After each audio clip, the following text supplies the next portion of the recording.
Calculation of profit of disease partner. ठीक है, ये थोड़ा सा नया कंसेप्ट है हमारे लिए इसके अंदर कि जो डिसीज पार्टनर होते हैं यानी कि जिसकी डेथ हो जाती है उसके प्रॉफिट को कैसे कैलकुलेट करना है। तो दो तरीके से कैलकुलेट कर सकते हैं, एक है हमारे पास टाइम बेसिस जो हमने प्रीवियस क्वेश्चन में वैसे कर लिया, और एक है हमारे पास सेल्स या टर्नओवर बेसिस यानी कि सेल के बेसिस पे भी प्रॉफिट कैलकुलेट किया जा सकता है।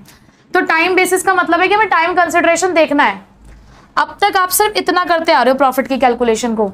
अगर मैं ये नहीं बोलूं कि 3 महीने बाद डेथ हो गई है, 6 महीने बाद डेथ हो गई है, तो अब तक आप सिर्फ इतने तरीके से प्रॉफिट निकालते हो। आप क्या करते हो, प्रॉफिट देखते हो इनटू उसका शेयर कर देते हो। ठीक है, लेकिन जब टाइम बेसिस की हम बात करते हैं ना, तो टाइम बेसिस के अंदर इसी के साथ साथ आपको टाइम कंसिडरेशन देखना है यानी कि number of months till he survives.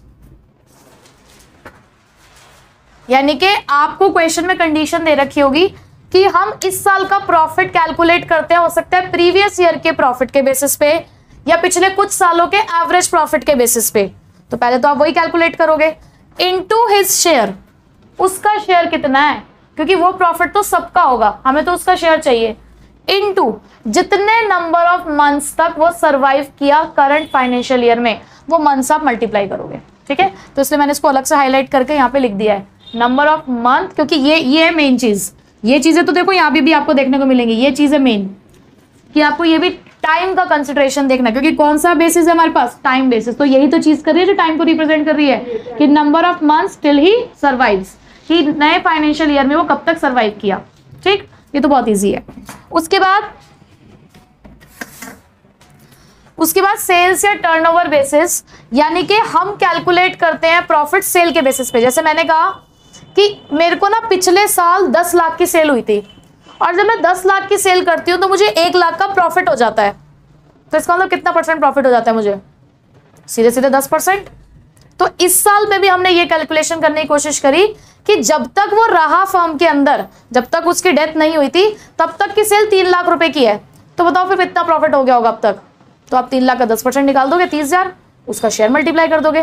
बिल्कुल यही चीज है कि यहां पर हम परसेंटेज ऑफ सेल्स कैलकुलेट कर लेते हैं कि हमें सेल के बेसिस पर कि इतने की सेल पर इतने का अगर प्रॉफिट हो रहा है तो कितना परसेंटेज ऑफ सेल्स प्रॉफिट होता है हमें, लास्ट ईयर प्रॉफिट अपॉन में last year sales into 100।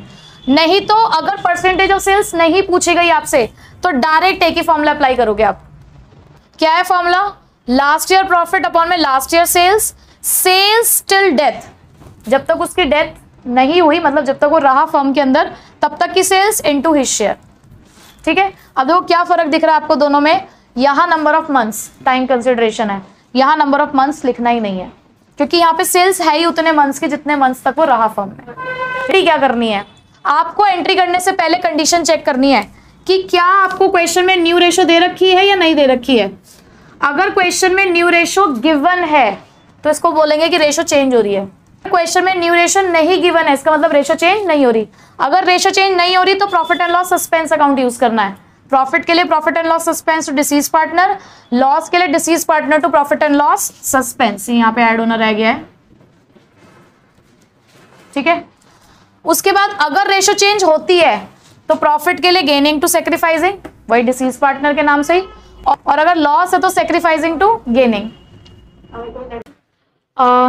Concept हम पढ़ चुके हैं, मैंने आपको कंसेप्ट बता दिया था कि जब भी कोई डिसीज पार्टनर होता है उसके हमें शेयर ऑफ प्रॉफिट अगर देना है तो दो तरीके हैं, टाइम बेसिस और सेल्स बेसिस। ठीक है, अब हमें क्वेश्चन की इंफॉर्मेशन के हिसाब से पता चलेगा कि वो टाइम बेसिस है या फिर सेल्स बेसिस। ठीक है, तो क्वेश्चन नंबर 9 कहता है हमारा दैट दिनकर, नवेता एंड वानी वर partners in a firm sharing profits इन 3:2:1। ठीक है, 3 पार्टनर्स है हमारे पास, उनकी प्रॉफिट शेयरिंग रेशो है 3:2:1। नविता डाइड ऑन 30th जून, और ये जो हमारी बीच वाली पार्टनर है नविता, इसकी डेथ हुई है 30th जून को। हर share of profit for the intervening period was based on the sales during that period. देखो अपने आप बता दिया उन्होंने कि जो भी हम उसको प्रॉफिट दे रहे हैं उस टाइम पीरियड का, जब तक वो उस फर्म में रही, तो वो हम कैलकुलेट करते हैं सेल्स के बेसिस पर, विच वर 6 लाख। अब ये 6 लाख जो आपको सेल्स दे रखी है ना, ये आपको दे रखी है अप्रैल से लेकर जून तक की, जिस साल में उसकी डेथ हुई है, जो हमारा वही अकाउंटिंग ईयर था, उस अकाउंटिंग ईयर में सो अप्रैल से जून तक ही सरवाइव किया उसने इस न्यू अकाउंटिंग ईयर में, तो इतने तक की ही सिर्फ उन्होंने सेल्स दे रखी है 6 लाख। ठीक है, आगे देखिए, the rate of profit during the past 4 years had been 10% on sale. और उन्होंने हमें प्रॉफिट बताया कि जो प्रॉफिट होता है ना हमारा, वो जितनी भी हमारी सेल्स होती है उसका 10% प्रॉफिट होता है हमें हमेशा। ठीक है, मतलब पिछले 4 साल से ऐसा ही होता आया है कि जितनी भी हमारी सेल्स होती है उसका 10% हमें प्रॉफिट होता है।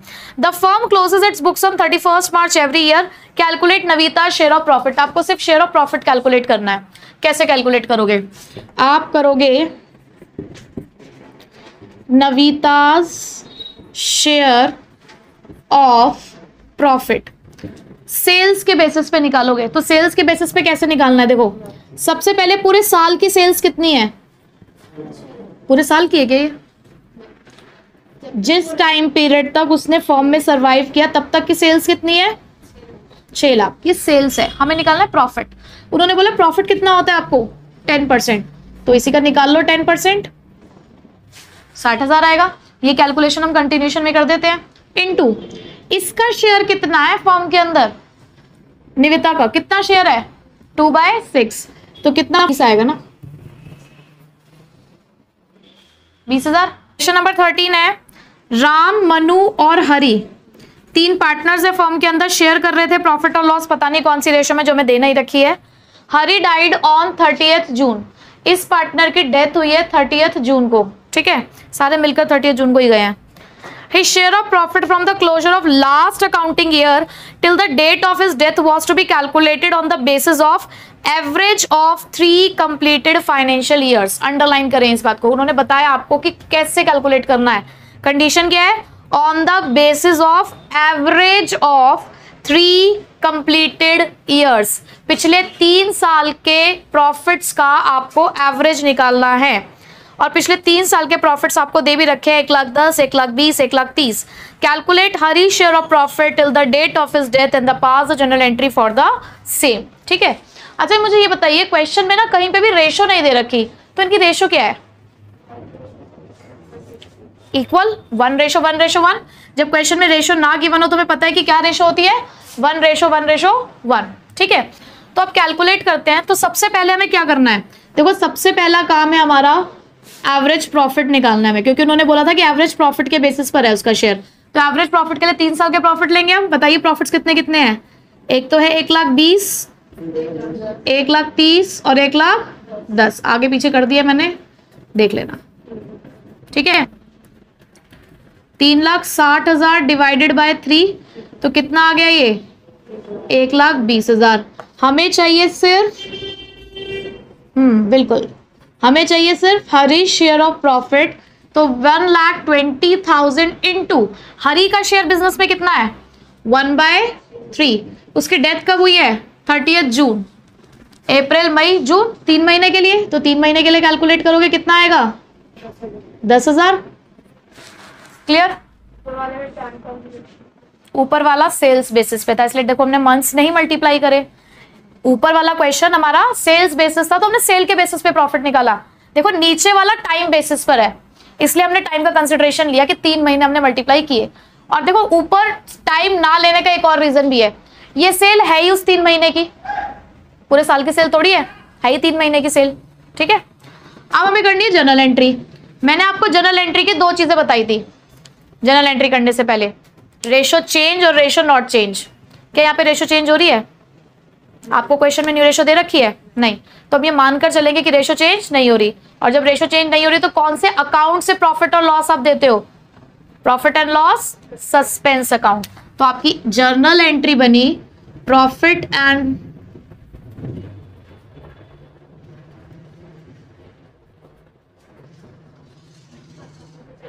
Profit and loss suspense account to Hari's capital. कितना प्रॉफिट देना है आपने उसको?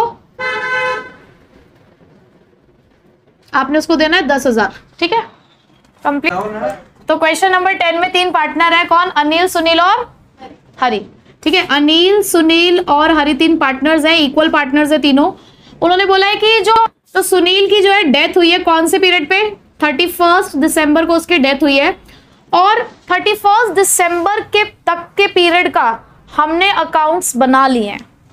मैंने आपसे मैंने आपको एक बात समझाई थी लास्ट क्लास में कि profit and loss suspense account हम इसलिए खोलते हैं क्योंकि जब ड्यूरिंग द ईयर किसी पार्टनर की डेथ हो जाती है तो तब तक profit and loss appropriation account नहीं बना होता। लेकिन आपको क्वेश्चन में एक बात लिखी हुई है, अकाउंट्स वर प्रिपेयर्ड, अकाउंट्स बन चुके हैं 31 दिसंबर को। तो जब अकाउंट्स बन गए हैं तो आपने प्रॉफिट एंड लॉस एप्रोप्रिएशन से ही बांटा होगा प्रॉफिट, ठीक। और क्योंकि आपने 31 दिसंबर तक बांट दिया है तो यहां पर अब आपको मंथ्स का कंसिडरेशन नहीं देखना।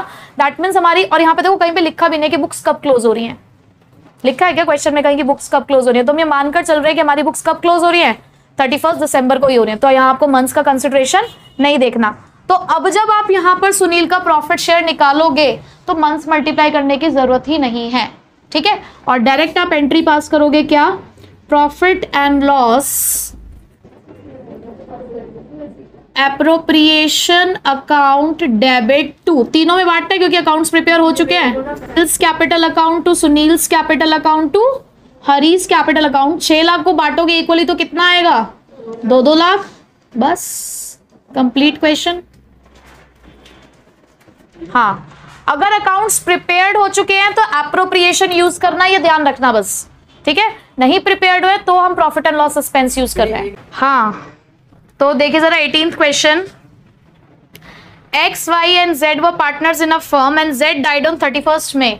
एक तो सारे पार्टनर इतने बढ़िया हैं कि आपको बहुत ज्यादा कैलकुलेशन करने की जरूरत नहीं पड़ रही है, सारे एंड में ही डेथ हो रही है ना। Share of profit from the closure of last account till the date of his death was to be calculated on the basis of average of 3 completed years of profit. हमें जो profit calculate करना है वो 3 completed years के basis पे करना है।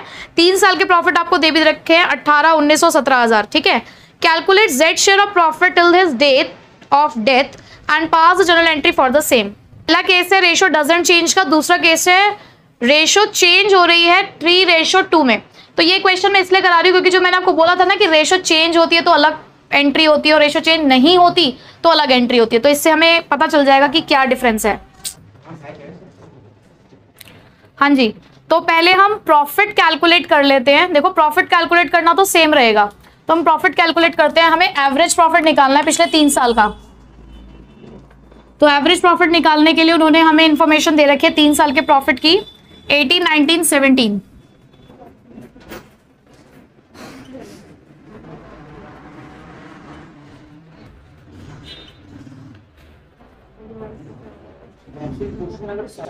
So average profit आ रहा है हमारा 18,000, ठीक है।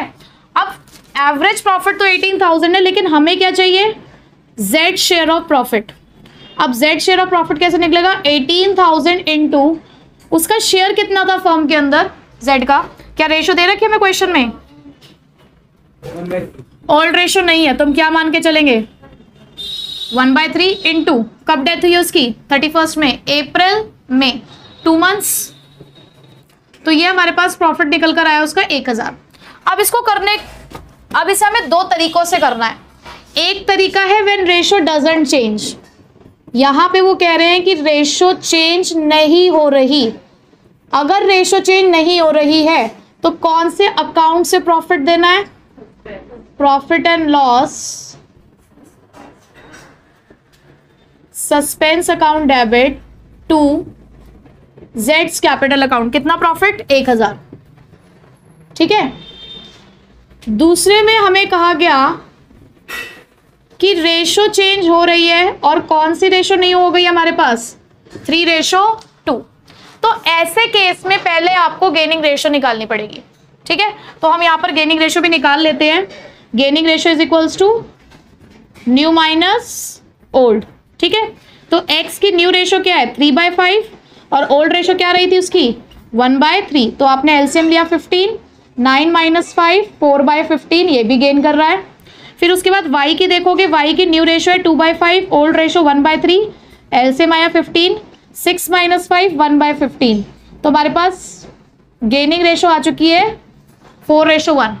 अब एंट्री क्या होगी, आपको पता है प्रॉफिट के लिए एंट्री क्या होती है, गेनिंग टू सेक्रीफाइसिंग, ठीक है। तो x capital account debit, Y's capital account debit to Z's capital account.